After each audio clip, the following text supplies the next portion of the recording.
The Justice Department will not bring any charges against former Ferguson police officer Darren Wilson, whose fatal shooting of a black unarmed teenager prompted waves of protests and a national re-examination of law enforcement's relationship with minority communities. The decision, outlined in an 86-page memorandum made public Wednesday, states that the officer, who was white, acted in apparent self-defense. So, Jose, just to recap, I mean, when this initially happened, when the case went before the grand jury, it was kind of deemed that Ferguson prosecutors seemed to provide a lot more evidence for Darren Wilson's case. There wasn't much on Michael Brown's behalf. So a lot of people thought that they sought out a federal investigation in hopes that, you know, justice would be served, and it looks like it didn't.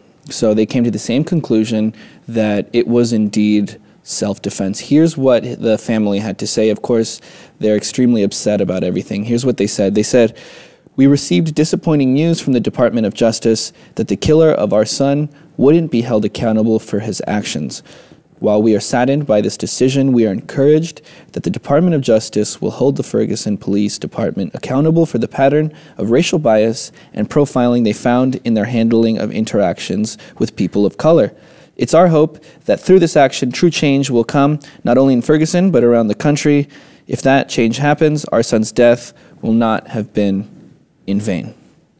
Jose, what do you think? I mean, are you surprised that even with a federal investigation, they still seem that an officer killing an unarmed teenager is simply self-defense? And arguably, who had his hands up? It's impossible to know these things, but I mean, a lot has been said about this case.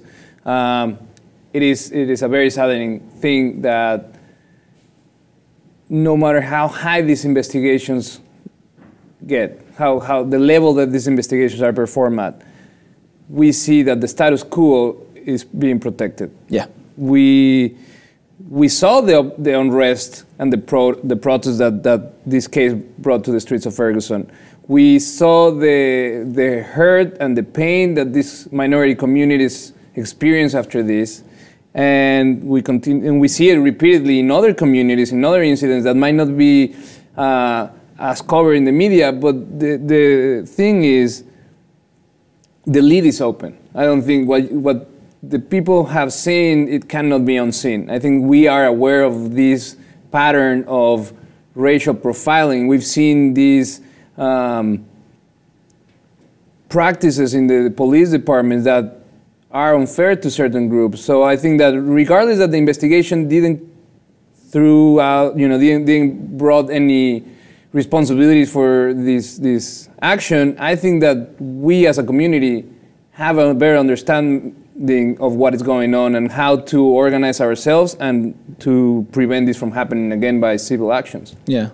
Well, although he has been cleared of everything and he's not going to be charged for murder, I mean, this case did bring a lot of issues to light, like the way that the police in Ferguson are going about what they do. For example, African Americans, they make up 67% of the population in Ferguson, yet they accounted for 93% of all the arrests from 2012 to 2014.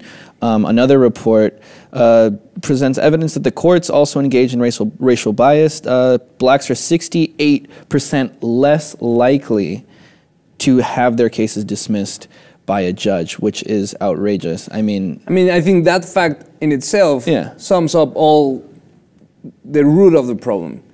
On one side, and it's kind of hypocritical, in one side you're saying he was not responsible and we clear him of all wrongdoing, but also you release the information that there is a systematic racial profiling from the police department in the community. So I think that it's mixed messages. It's saying like, well, this incident, we don't want it to grow anymore, so we're going to say that there's no fault, but we do accept that there is a problem within the police department. And I think I hope they address it. I hope they start creating policy that change this, because it's a systemic problem that we are sending the African Americans and the Latinos to jail in so much higher rate than any other population in the country. Is there a difference between racism and being biased? I mean, is it a coincidence? Huh? The badge.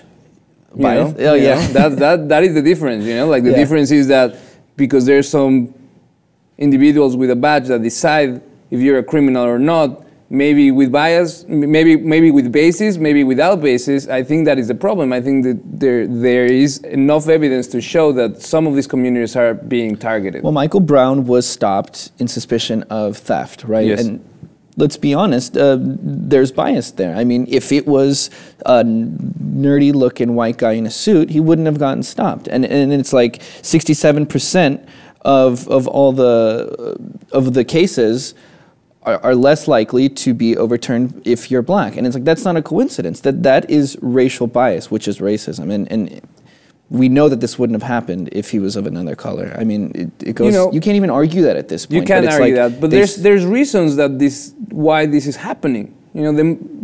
As long as we have a private sector, a private industry benefiting and profiting from putting people in jail, this is a business. This is not justice. This is a business. There is people that is making money for every person that goes to jail. For every day that someone is in jail, someone is making money. And they came through and they said that a lot of the police officers in Ferguson are making citing people a priority. So there's obviously a lot of things to talk about here. There's a lot of things that both of us would like to say, as well as you guys, I'm sure. So please, if you feel inclined to, please comment. And if you haven't already, of course, subscribe to the Lip TV for more.